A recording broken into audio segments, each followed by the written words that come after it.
Donc ensuite, même chose pour les pièces suivantes, hein, donc toujours pareil, hein, vous faites insertion, composant, depuis un fichier, voilà.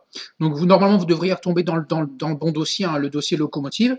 On va insérer une fois, cette fois-ci un axe, voilà, donc vous cliquez sur axe et sur ouvrir, voilà. Alors il va vous demander de le poser, on va le mettre ici pour bien le voir, voilà.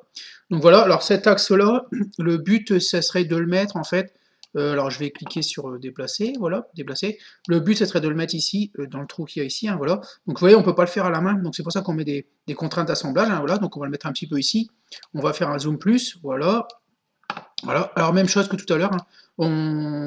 Alors, ça on valide pour déplacer. On clique, alors clique pas sur une surface, parce que si on clique sur une surface, quand on va cliquer sur contrainte, il va l'ajouter en fait. Alors c'est un petit peu embêtant, donc on clique dans le blanc, voilà.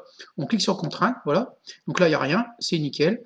On clique sur le cylindre ici à l'intérieur, voilà. Donc il s'ajoute là, celui-là, voilà. Et on va le faire concentrique, voilà. Et on valide, voilà. Donc maintenant l'axe, en fait, on peut toujours le déplacer, ici, d'accord. Alors je le déplace, mais il est concentrique avec le trou qui est à l'intérieur, voilà.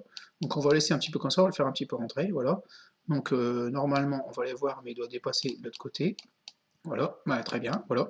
Donc même chose, alors, ce que vous faites tout simplement tout seul, en fait, là je vais le redéplacer un petit peu.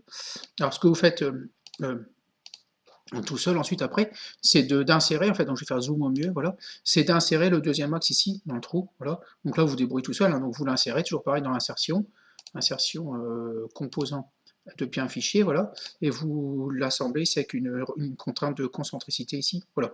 Donc même chose pour le deuxième axe.